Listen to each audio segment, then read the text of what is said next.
శ్రీమాత్రే నమ. జయ గురు దత్తాత్రేయ నమ.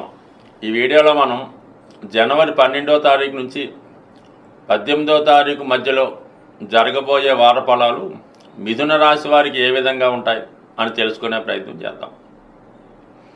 ఈ వార ప్రారంభంలో ధనాధిపతి చంద్రుడు రాశి అందే సంచరించడం వల్ల జాతకుడు తన స్వశక్తితో ఆలోచనతో ధనాన్ని సంపాదించే ప్రయత్నం చేస్తాడు. కుటుంబ సమస్యల్ని పరిష్కరించే దిశగా చాలా వరకు ప్రయత్నాలు జరగడం జరుగుతూ ఉంటుంది. మొత్తం మీద ఈ వారం అంతా కూడా జాతకుని యొక్క ఆదాయం చాలా అనుకూలంగా ఉంటుంది. ఎక్కువగా కుటుంబ విషయాల మీద శ్రద్ధ పెట్టడం జరుగుతుంది.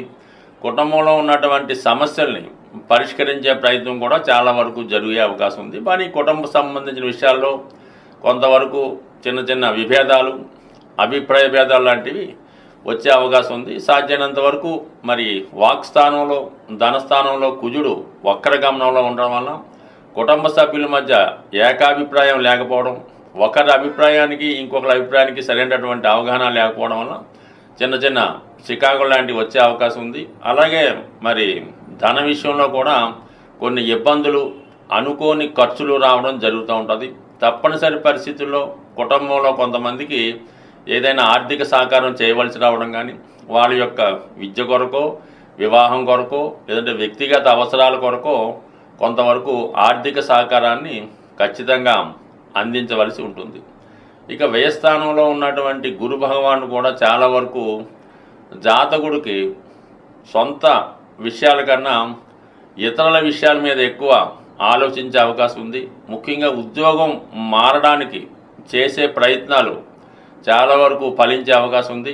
గతంలో ఎప్పుడో మీరు ప్రయత్నం చేసి విడిచిపెట్టినటువంటి ఉద్యోగ ప్రయత్నాలు మళ్ళా మీకు వారి దగ్గర నుంచి అవకాశం రావడం, మీకు కొత్తగా ఉద్యోగ అవకాశాలు లాంటివి ఇచ్చే అవకాశం ఉంటుంది. అలాగే మీరు ఉద్యోగరీత్యా ఎక్కువగా ప్రయాణాలు చేయడం కానీ, కొంతకాలం పాటు వేరే ప్రాంతంలో 2-3 రోజులు స్టే చేసి అక్కడ వ్యాపార వ్యవహారాలు చూసే అవకాశం కూడా చాలా వరకు ఉంటుంది. కొంతమంది దగ్గరలో ఉన్నటువంటి పుణ్యక్షేత్రాలు దర్శించడం, ఆర్థిక పరంగా అక్కడ ఉన్నటువంటి భక్తులకు కానీ అనాథులకు కానీ చాలా వరకు సహాయం చేయడం, లేదా ఆ ఆధ్యాత్మిక కేంద్రం దర్శించి వాటి యొక్క అభివృద్ధికి కొంతవరకు ఖర్చు పెట్టే అవకాశాలు ఉన్నాయి. ముఖ్యంగా ఈ వార ప్రారంభంలో సప్తమ స్థానంలో బుధ రవి సంచారం జీవిత భాగస్వామి యొక్క హోదా పెరుగుతుంది. భార్య లేదా భర్త చాలా బిజీగా ఉండడం వల్ల భార్యాభర్తల మధ్య ఉన్నటువంటి అన్యోన్య దాంపత్యానికి కొద్ది రోజులు విరామం వచ్చే అవకాశం ఉంది. బట్ ఈ వారంలోనే జనవరి 14వ తారీఖున అష్టమ స్థానంలోకి రవిగ్రహ సంచారం వల్ల ఏమవుతుందంటే కొన్ని అనుకోని విధంగా కొద్దిపాటి అస్వస్థతకు గురవడం కానీ, లేదంటే ప్రభుత్వ అధికారుల వల్ల ఇబ్బందులు వచ్చే అవకాశాలు కొంతవరకు ఉండే అవకాశం ఉంది. అకస్మాత్తుగా కొన్ని ప్రయాణాలు కూడా చేసి రావచ్చు.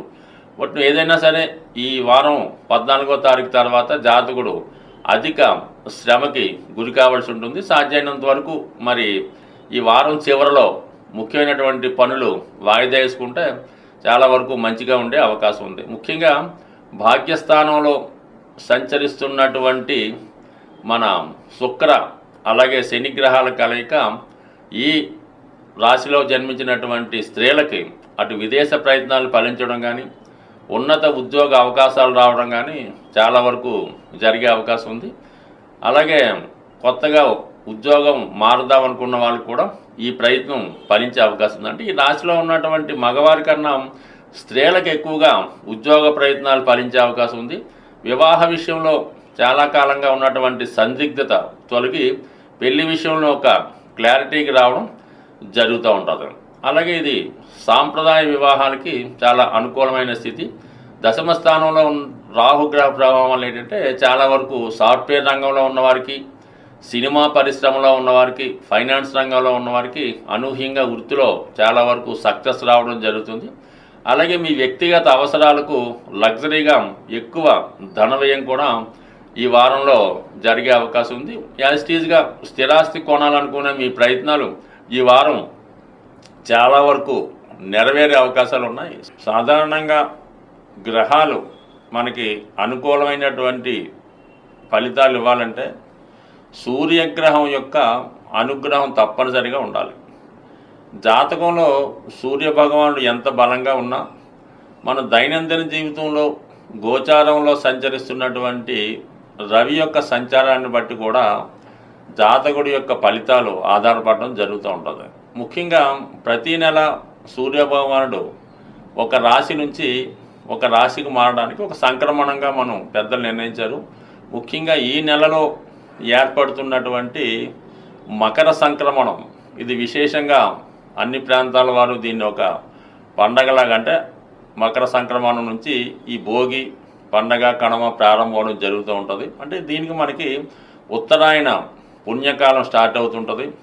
మరి ఈ సమయంలో ఏ పని చేపట్టినా అది మంచిగా జరిగి దేవతల యొక్క అనుగ్రహం పొందే అవకాశం ఉంటుంది. కాబట్టి మరి ఈ మకర సంక్రాంతి రోజు, అంటే మనకి జనవరి 14వ తారీఖు రోజు మరి విశేషంగా ప్రతి ఒక్కరూ కూడా ఏదైనా ఒక దేవాలయాన్ని సందర్శించి ఆ రోజు సూర్య నమస్కారం చేసుకోవడం కానీ సూర్యుని విశేషంగా ప్రార్థించి ఆ రోజు నియమంగా ఉండడం వల్ల దగ్గరలో ఏదైనా సూర్య దేవాలయం ఉన్నా లేదంటే రామాలయం ఉన్నా కనీసం వెంకటేశ్వర స్వామి టెంపుల్ కన్నా వెళ్ళి విధి విధానంగా పూజ చేసుకోవడం వల్ల చాలా వరకు మనకి ఈ సూర్యుని యొక్క అనుగ్రహం ఉత్తరాయణ పుణ్యకాలం అంతా ఉండే అవకాశం ఉంది. ముఖ్యంగా ఇదే వారంలో వచ్చే కనుమ పండుగ రోజు మరి ఏదైనా మీరు గోశాలను దర్శించి అక్కడ ఉన్నటువంటి గోవుల్ని సేవ చేయడం కానీ ఆ గోశాల నిర్వహణకి మీరు ఏదైనా కొంతవరకు ద్రవ్యాన్ని సమర్పించడం వల్ల కానీ ఆ పశువులకి ఏదైనా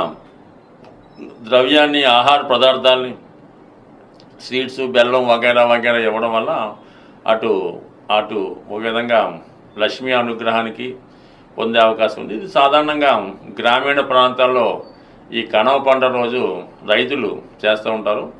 ఏదైనా మరి ఈ పండగలో అటు అందరినీ సంతృప్తిపరచడం వల్ల అటు పితృదేవతలు కూడా సంతోషించే అవకాశం ఉంటుంది. కాబట్టి సాధ్యమైనంత వరకు మీకు తోచిన విధంగా ఏదో ఒక పుణ్య కార్యక్రమం దైవ కార్యక్రమం చేపట్టడం, ఎక్కువగా సూర్యభగవాన్ని పూజించడం, మీ తండ్రి సమానమైన వ్యక్తులు తాతగారు తండ్రి గారు పెద్దనాన్నకి ఎవరన్నా వారికి అంటే మీకు కలిగినంత విధంగా ఏదో ఒక ధనాన్నో వస్త్రాన్నో సమర్పించడం వల్ల చాలా మంచి ఫలితం లభిస్తుంది. ముఖ్యంగా బాగా ఎవరైతే ఆర్థిక పరంగా పరమ ఇబ్బందుల్లో ఉంటారో, అసలు ఏ పని కూడా చేయలేము, అసలు దేనికి కూడా తినడానికి కూడా తిండి లేదన్న పరిస్థితిలో ఎవరైతే, అంటే సాధారణంగా ఎవరు ఉండరు, ఉన్నవాళ్ళ పరిస్థితి ఏంటంటే మీకు సాధ్యమైనంత వరకు మీ తండ్రి సమానమైన వ్యక్తులకి ఒక మంచి చెప్పుల జత కొనివ్వండి వాళ్ళకి. అవి వాళ్ళు వాడే విధంగా మీరు చూడండి.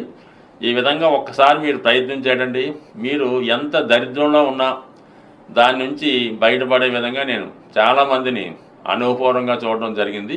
అంటే మీ తండ్రి గారు ఎంత గొప్పవారైనా మీరు ఏ స్థాయిలో ఉన్నా వారికి మీరు ఒక మంచి ఖరీదైనవో మామూలువో చెప్పుల జత స్వయంగా వారికి ఇవ్వడం వల్ల అవి వారు వాడటం వల్ల మీరు ఆ చెప్పులు అరిగిపోయేంత లోపల మీ యొక్క సర్వ దరిద్రాలు తీరిపోయే అవకాశం ఉంది. స్వస్తి.